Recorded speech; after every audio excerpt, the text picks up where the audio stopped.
Boa tarde, eu sou Larissa Rosseto. Hoje é segunda-feira, 13 de agosto de 2012. O Nesp Notícias começa a semana falando da preservação do cerrado. ONG alerta para o desmatamento ilegal em Bauru. O biólogo Osmar Cavassan conversa ao vivo sobre como proteger o meio ambiente. Modernismo nos palcos? Fim de semana teve atrações para crianças e adultos. E como anda o hábito de leitura dos brasileiros? Descubra agora no Nesp Notícias.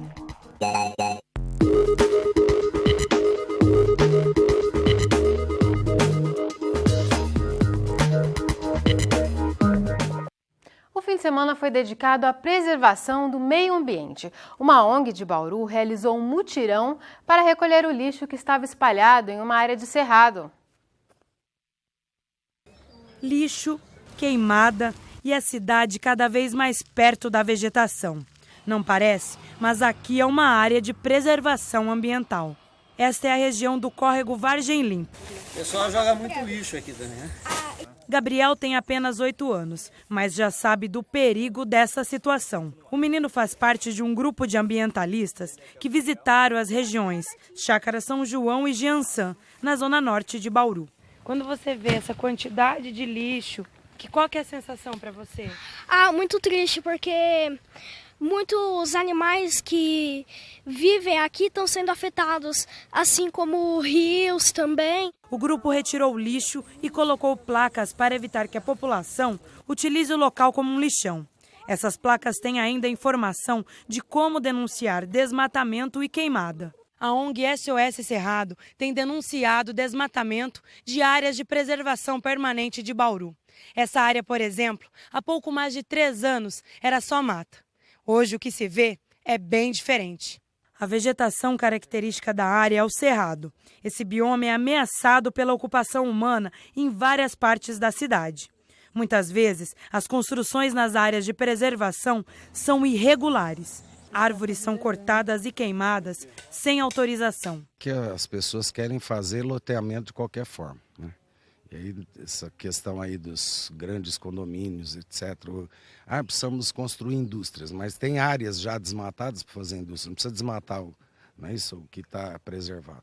Em todo o estado de São Paulo, resta menos de 1% da área original de cerrado. A destruição do cerrado traz prejuízos para a cidade. Um deles é o risco de acabar com o habitat natural de alguns animais. Além da mata de cerrado, que é protegida por lei estadual, também existe minas d'água, nascentes d'água. É uma APP, área de preservação permanente, pela presença do córrego Vargem Limpa. Então é necessário que as autoridades competentes, municipais, estaduais, elas olhem com mais carinho por esse nosso bioma. Ações como essa da ONG são uma forma de protesto e denúncia. A intenção é evitar que no futuro o cerrado desapareça. Agora eu estou fazendo de tudo para salvar essa beleza. Nós questionamos a Prefeitura sobre a fiscalização da área, mas até o fechamento desta edição não tivemos resposta. A gente continua a falar sobre o cerrado com o professor Osmar Cavassan, no último bloco. A semana começa sem mudanças no tempo. Veja os detalhes no mapa. Céu aberto em todo o estado de São Paulo nesta segunda-feira. A massa de ar seco estacionada sobre o estado impede a formação de chuvas até o fim da semana. Apesar das nuvens, o tempo continua seco em Bauru, pelo menos até quinta-feira. A umidade do ar continua baixa, como agora, que está em 33%. Não venta neste momento. No início da tarde, a temperatura chegou a 28 graus. Amanhã pode bater em 29 em Bauru. É a mesma máxima prevista para amanhã em Piratininga. Em Agudos, a temperatura não deve passar dos 27 graus. As condições climáticas ajudaram o Brasil a colher a melhor safra de grãos da sua história. Foram produzidas quase 166 milhões de toneladas, de acordo com dados de julho da Companhia Nacional de Abastecimento. O professor Rogério Sorato, especialista em agricultura da Unesp em Botucatu, explica o bom momento da produção de grãos no podcast de hoje. Podcast Unesp. O aumento da safra de grãos esse ano, na verdade, ele se deveu a 2 motivos principais. O primeiro deles foi as boas condições climáticas durante o cultivo, principalmente do período da safrinha, o que aumentou muito a produtividade do milho safrinha. Então, apesar de a gente ter tido uma condição climática não muito boa para a safra, que influenciou negativamente na safra de soja, milho, arroz, o milho safrinha teve um aumento muito grande devido principalmente às boas condições climáticas e o aumento expressivo na área de produção dessa cultura na segunda safra. A agricultura é o setor, talvez o setor mais forte do país, então, batendo recorde de produtividade, é lógico que o país como um todo, vai ganhar mais com isso. Podcast Unesp. Para se ter uma ideia, a produção de milho, que puxou os números para cima, aumentou 71% em relação à safra anterior. E a parceria feita com a universidade ajuda os agricultores a terem bons resultados. O repórter Guilherme Tavares acompanhou um dia de campo do milho. É quando pesquisadores apresentam as novidades da área para os produtores. Olhares atentos nas novidades que brotam da terra. É nessa troca de informações que produtores e alunos de agronomia aprendem cada vez mais sobre o cultivo do milho. São muitas informações passadas nesse dia, né, no qual, então, eles têm a oportunidade de conhecer os melhores materiais que vão ser utilizados na safra seguinte, se instruir em função das palestras apresentadas aqui, das discussões feitas, a troca de experiência com os produtores, uma coisa bastante importante para os nossos alunos. Então, esse contato também aluno-produtor é uma coisa bastante importante. Alguns maquinários chamam a atenção. Essa colheitadeira tritura todo o pé de milho e o transforma em uma massa para armazenamento em silos. Empresas de adubo, fertilizantes e produtores de grãos também expõem seus materiais, novidades que prometem aumentar a produtividade das plantações. É a ciência da academia servindo de extensão e ajudando no desenvolvimento da agricultura do país. Nós estamos apresentando ao público os materiais que estão sendo colocados, os híbridos e variedades que estão sendo colocados à disposição dos produtores já para o ano agrícola 2012-2013. Então, são esses híbridos que estão sendo expostos aqui e avaliados nas condições edafoclimáticas de Botucatu. Tantas pesquisas que saem dessas plantações têm justificativa. O milho é um dos principais produtos utilizados na alimentação animal. Cerca de 80% de toda a produção brasileira é usada como ração para aves, bovinos e suínos. Na última safra foram colhidas 54 milhões de toneladas em todo o país, número que consolidou o Brasil como o terceiro maior produtor mundial, atrás apenas de Estados Unidos e China. O bom momento do produto motivou João a plantar milho em sua fazenda, que fica a 30 quilômetros de Botucatu. E com a ajuda dos pesquisadores, ele espera melhorar os resultados nos próximos anos. O dia de campo aqui eu acho extremamente importante, não só pela razão óbvia da gente conhecer as variedades de milho, mas também pelo contato com as pessoas que estão no mesmo ramo de atividade, especialmente com o contato com o pessoal da universidade. Agora são 5h37. O que os estudantes andam lendo? No próximo bloco a gente fala sobre os hábitos de leitura dos brasileiros. E veja também. Tarsila do Amaral e Oswald de Andrade passaram pelos palcos de Bauru no fim de semana. E o Unesp Notícias esteve lá. Voltamos já!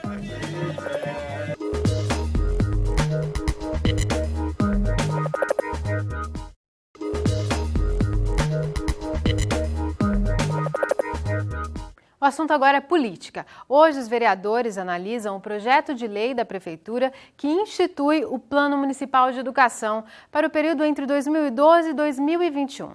Ele já passou pelas comissões temáticas e deve ser votado ainda nesta segunda.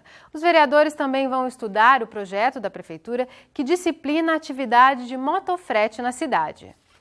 É hora de saber a agenda dos candidatos à Prefeitura de Bauru.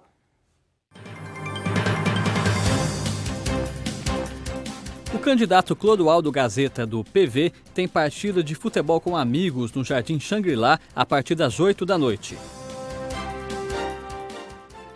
Os candidatos Chiara Ranieri, Paulo Sérgio Martins e Rodrigo Agostinho não divulgaram os compromissos de campanha para esta terça-feira.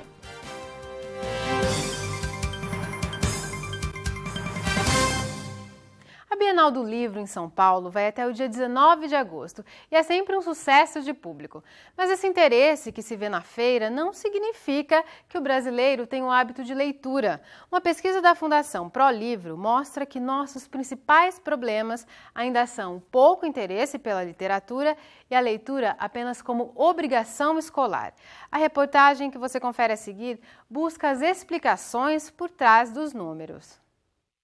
Ler pode ser uma atividade prazerosa, inclusive para os mais jovens. E alguns deles já descobriram a magia que é viajar nas páginas de um livro. Eu gosto de ler porque quando eu leio parece que eu desligo um pouco dos problemas, tudo, e entro num mundo assim diferente, sabe? Então, sei lá, eu acho que espairece um pouco.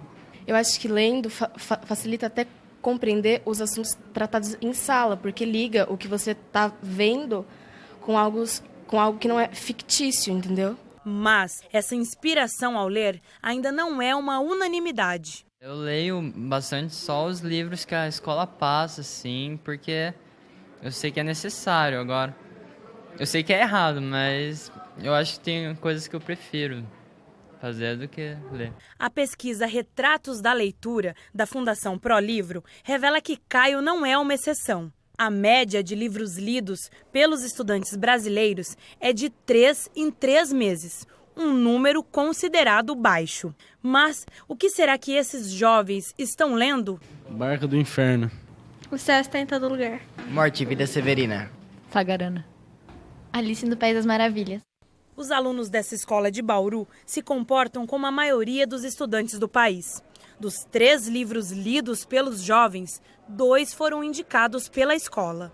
Nós temos aqui, primeiramente, um reforço arbitrário. Isto é, a criança ela se vê obrigada a ler, caso contrário ela sofrerá consequências. Posteriormente, esse hábito se tornará o quê? Um hábito autorreforçador, porque acreditamos que a literatura universal ela já é por si só algo que vai despertar no indivíduo vontades, significações. Nem sempre obrigar é a melhor forma de incentivar esse hábito. Se lê esses livros, se são 3 e 2 é por indicação, se é por indicação, muito provavelmente é por uma obrigatoriedade. São livros didáticos e não são livros de leitura, de literatura, que são livros para ser lido para o prazer, para a fruição, para a criatividade, sabe? Para desfrute mesmo. A falta de leitores não é exclusiva do ambiente escolar. Ainda segundo a pesquisa da Fundação Pro Livro, no Brasil, em 2007, entre os entrevistados, 55% se diziam leitores. Mas em 2011, esse número caiu para 50%. As imagens têm feito o papel dos livros. As pessoas estão recorrendo muito mais aos textos de imagem do que propriamente a leitura de livros. Dada a facilidade e dado que a leitura de livros propriamente dita, né, ela demanda uma série de outras aquisições, habilidades do que a leitura de imagem e a leitura de revista. Poucas são as pessoas que optam por fazer uma leitura sistematizada para entrar realmente no âmago do texto. Essa pesquisa também revela que a média de livros lidos pela população é de 2 livros em 3 meses. Um número ainda menor do que aquele lido pelos estudantes. A leitura é uma habilidade que é construída, ninguém nasce leitor. E essa habilidade é conquistada pela família e pela escola. Então esse dado é extremamente preocupante. Nós não estamos dando conta, nós nem a família, de fazer com que esses leitores que nascem sem ler gostem, acendam a questão importante da leitura. Só que esse não é um hábito de todos. Mesmo com uma série de opções de leitura, 56% dos entrevistados disseram nunca ter comprado um livro. Nós temos ainda uma dificuldade no pessoal dar valor ao intelectual. Às vezes um determinado colégio indica um livro que custa R$20. Eu vejo que às vezes o pai resiste, não quer comprar, acha um pouco caro. Porém, o mesmo pai não se importa de comprar um tênis ou um iPod para o filho de R$500, R$600. Quer dizer, é uma inversão de valor porque não é uma ostentação. A pesquisa é clara. A população brasileira está lendo menos e quem está na escola lê mais por obrigação do que por prazer. Esse é um cenário considerado preocupante. É ligado à questão da leitura o fator conhecimento. Se a leitura está ligada ao fator conhecimento, menos pessoas lendo, menos acesso ao conhecimento. E isso realmente, no mundo que nós vivemos, no mundo da tecnologia, da informação e da comunicação, o meu medo é a banalização do conhecimento. Falando em conhecimento, a Semana de Arte Moderna de 1922 completa 90 anos em 2012. O evento, realizado na capital paulista, representou uma revolução na arte brasileira. E neste fim de semana, o Sesc Bauru fez uma referência ao movimento. Foram apresentados 2 espetáculos que trazem elementos do modernismo brasileiro. Um é infantil, A Cuca Fofa de Tarsila. O outro, A Macumba Antropófaga, do diretor José Celso Martinez. Conhecer o movimento de arte moderna brasileira também é coisa de criança. Através de elementos dos quadros de Tarsila do Amaral, os pequenos puderam conhecer um pouco da obra da artista. A Tarsila do Amaral ela foi importantíssima para a nossa cultura. Ela, vamos dizer, ela reviu. Existia o parnasianismo, que era uma coisa toda rebuscada, toda europeia, toda colonial, e ela colocou as cores brasileiras assim em cima, de uma hora para outra. A revolução foi essa, né? Olha, existe um Brasil colorido e vocês não estão vendo, um Brasil cheio de cores, cheio de luzes, e esse Brasil ele começa na infância.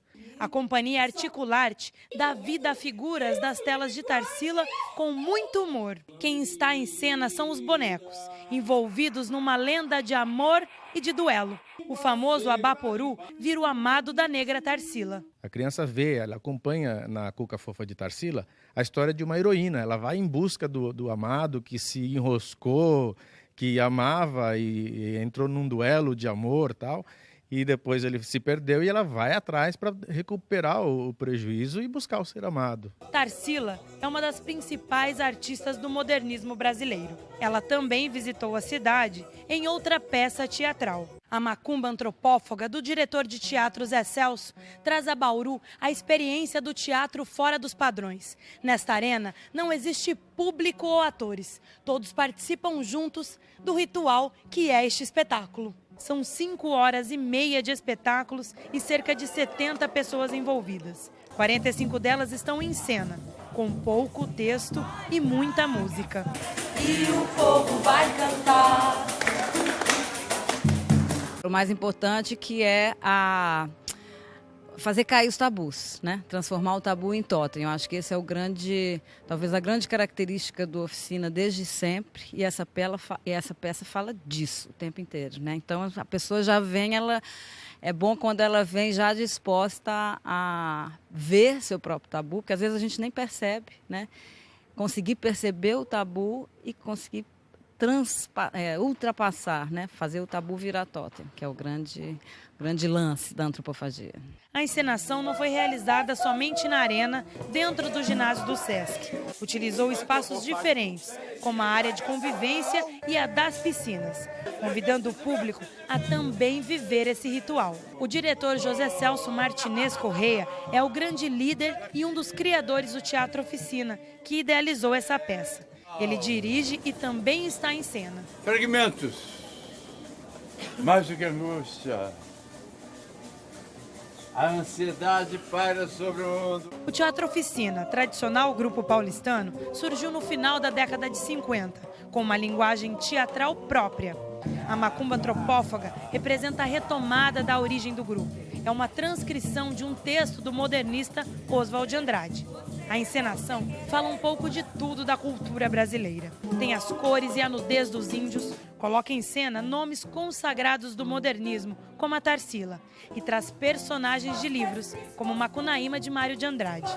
E um dos elementos mais importantes dessa encenação é o inesperado, já que cada apresentação é diferente. Quando as portas se abrem, não dá para saber o que realmente vai acontecer. A Macumba Antropófaga segue para Araraquara, onde vai ser apresentada no próximo fim de semana.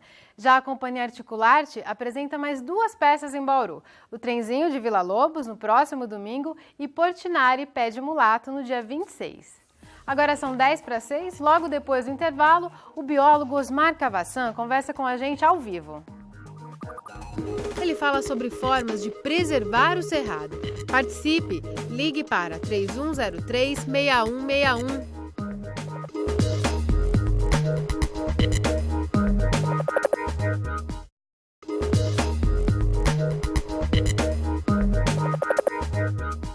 Nós mostramos no primeiro bloco a ação de uma ONG para ajudar a proteger o Cerrado.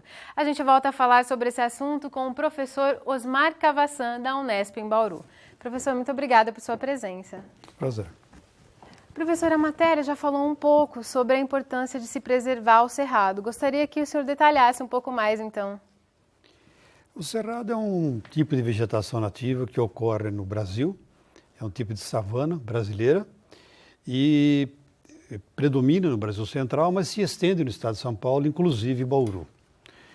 É uma vegetação tropical, uma alta biodiversidade e que compreende um conjunto de ecossistemas, né, onde existem interações entre componentes vegetais, animais, componentes do solo, do ar, e essas relações são mantidas enquanto existia uma vegetação relativamente bem preservada. A alteração de um fragmento de cerrado compromete todas as interações, com consequências nem sempre fáceis de se prever. E mesmo numa área urbana, numa região que parece pequena, há uma infinidade de espécies. O senhor comentava isso comigo. O Cerrado é o segundo bioma mais diverso do Brasil. Ele perde só para a floresta amazônica, na realidade.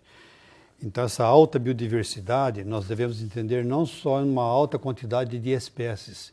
A biodiversidade, ela inclui uma alta quantidade de interações, alta quantidade de formas de vida, de ecossistemas, né? Evidentemente, são características de ambientes complexos, né? Complexos. E o Cerrado mantém essa alta biodiversidade. E se destruído, perdemos uma quantidade bastante significativa e importante. Quer dizer, essas áreas próximas não é que vai ter onça, não vai ter tatu, não vai ter onça, mas é uma série de outros tipos de vida. É que normalmente quando nós falamos de importância de preservação dessas áreas, nós enxergamos aquilo que nós enxergamos melhor, que são os macroelementos, as grandes árvores, os grandes animais, mamíferos, aves, aqueles mais coloridos que nos atraem mais. Na realidade, isso constitui uma porção muito pequena, muitas vezes até utilizada em marketing ecológico como ícones, tipo o mico-leão preto, o mico-leão dourado, o panda na Ásia, assim por diante, porque são elementos mais sensíveis, mais fáceis de entender. O que acontece é que nesse ecossistema existe uma infinidade de organismos, muitos deles microscópicos, que nós sequer temos condições de enxergar, mas tão importante quanto os grandes vegetais e os grandes animais, que também interagem, transformam substâncias, absorvem gases, liberam gases, enfim, são extremamente importantes na manutenção de toda uma biosfera. Então, quando se destrói um fragmento de vegetação, é claro que os grandes elementos, árvores, animais grandes, tendem a desaparecer. Qual é o tamanho de um fragmento mínimo necessário para manter uma espécie? Depende da espécie. É claro, como você citou, um grande felino como uma onça precisa de uma área muito mais extensa. É pouco provável que tenhamos onça em Bauru, não existe provavelmente. Mas nós vamos ter uma infinidade de organismos menores tão importantes quanto a onça. Né? Certo. Professor, em 2009, a gente teve a Lei do Cerrado, que foi promulgada aqui no estado de São Paulo, uma legislação estadual, e o que ela veio acrescentar em relação ao Código Ambiental, que já legislava sobre essa área, que é uma lei federal? Essa lei estadual de 2009, essa lei, ela não pode contrariar uma lei federal maior, então, por exemplo, ela não pode contrariar o Código Florestal Brasileiro, que já estabelecia para desenvolvimento urbano, por exemplo, ou implantação de um distrito industrial, ou de qualquer outra edificação, pelo menos a manutenção dos 20% no estado de São Paulo de reserva legal, respeitadas as APPs, áreas de preservação permanentes, por exemplo, são margens de rios, nascentes, etc., acrescentado daquilo que regulamenta as leis municipais, né? Por exemplo, criação de áreas institucionais, áreas verdes, assim por diante. O que a lei estadual acrescenta e específica para o Cerrado, considerando que nós temos hoje menos que 1% da superfície do estado de São Paulo coberto por Cerrado, é que somente poderão ser suprimidas espécies de cerrado, mediante uma boa justificativa, mediante um compromisso de restauração ecológica e ou compensação ambiental numa área 4 vezes maior àquela desmatada, em área de mesmo bioma e de mesma bacia hidrográfica. E ainda se aquela propriedade já não tiver áreas já desmatadas, né? Se todos estiverem já ocupadas. E se tivermos ainda espécies presentes em lista de espécies ameaçadas de extinção, provavelmente o pedido será negado. Certo. Então essa legislação, ela ficou mais rígida, né, ela trouxe mais rigidez em relação ao cerrado. É bastante rígida. Ela é bastante rígida, ela cria uma série de dificuldades para se desmatar áreas remanescentes de cerrado. Professor, em Bauru há uma polarização entre aquele discurso desenvolvimentista, a cidade precisa crescer, precisa de mais indústrias e todos nós sabemos que precisa. Só que e tem também o discurso do protecionismo, mas para isso precisaria derrubar o cerrado. É possível a cidade crescer sem desmatar o cerrado? É possível. Na sua visão? Bauru tem uma característica interessante. É uma grande cidade no município pequeno.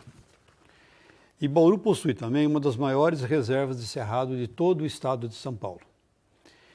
Mas isso não significa que já não existam áreas já desmatadas ou que necessariamente não têm cerrado e que poderiam ser ocupadas por áreas destinadas ao desenvolvimento industrial ou urbano ou assim por diante.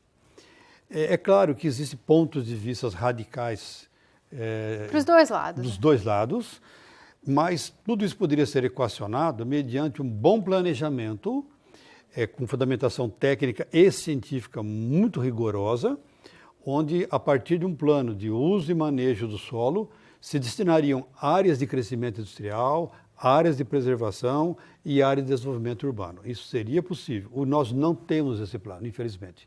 São coisas pontuais, são grupos que têm valores diferentes, alguns mais pragmáticos, outros menos pragmáticos, e, evidentemente, enxergam essa questão de maneira diferente.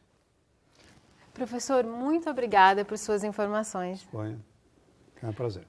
O Nesp Notícias desta segunda-feira fica por aqui. A gente volta amanhã às 5h30 da tarde, logo após o Jornal Futura. Uma ótima semana para você. Tchau!